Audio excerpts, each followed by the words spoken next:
about those who are retired or not.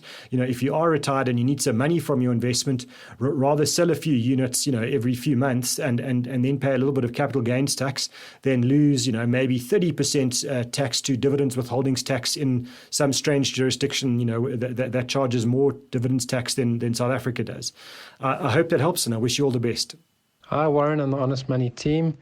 My question is regarding tax on one's RA/pension upon immigration versus the tax savings that one gets from SARS for contributing to your RA/pension.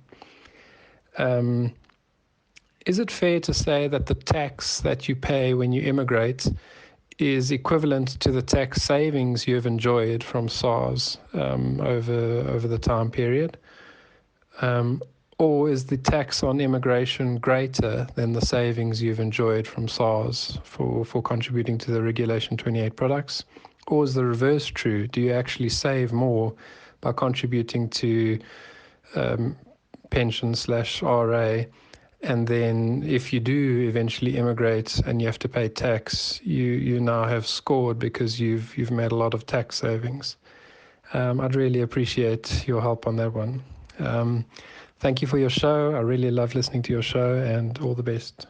Wow, that's a really good question, simply because there's no very easy answer to your questions. So just to understand, if you make a contribution to a retirement fund or a pension fund or a provident fund, SARS gives us the benefit of some real tax savings on those contributions. So we get a big tax benefit on the contributions we make to those retirement funds.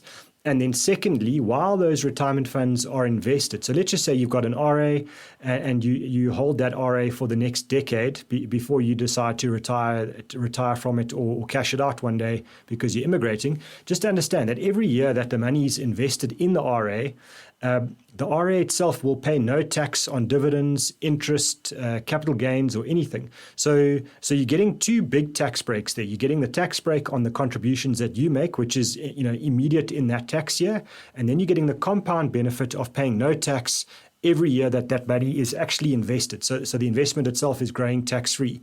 And so that makes the answer to your question a little bit more complicated, because if you start an RA and let's say you decide to immigrate in 3 years' time, then the benefits might not be that great in terms of let's say those tax-free growth to the investments over a 3-year period. But if you start an RA and you get the tax breaks up front and you get the tax-free growth over the next 10 or 15 years, then those benefits might be so significant that actually it outweighs the tax that you've got to pay when you exit the RA to immigrate. So I know it's not a very clear answer for you, and it sounds like I'm sitting on the fence, but I do think it's one of those rather complicated situations which might be different for all of us. I would hate to give you a rule of thumb and just say, all RAs are terrible if you plan to immigrate, or all RAs are great if you plan to immigrate. I think it's going to depend on your situation and then very importantly how much other money you've got outside of RAs. So if you're going to contribute all of your savings every single month for the next decade to your retirement fund, and that's your only source of capital if you decided to immigrate one day, well that's tricky, because there are going to be rules that will stop you accessing that money for about 3 years after you've immigrated. So that's really tricky, and then the tax might be very prejudicial to you. Whereas if you've got some normal ETFs and normal unit trust savings as well as retirement fund savings, well, that's a different story. Then it might make sense for you to still have an RA or a pension fund saving as well. So I'm sorry I'm not giving you a very clear answer. I think it is a very tricky situation. And certainly I would get a proper tax advice before making a big call in either direction.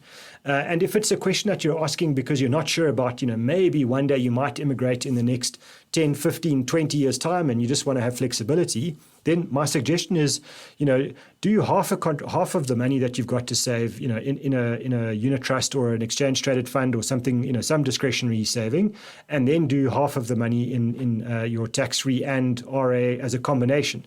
There's nothing stopping you doing a little bit in everything and then having a lot of flexibility one day when you make a decision. And who knows, if you decide not to immigrate one day, then you've covered quite a few bases. I hope that helps, and thank you very much for your compliment on our show. We work hard to make sure we're helping you as much as we possibly can with the information you need to know.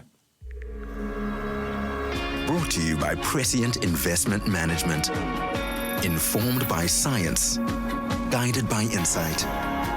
Prescient Investment Management is an authorized FSP.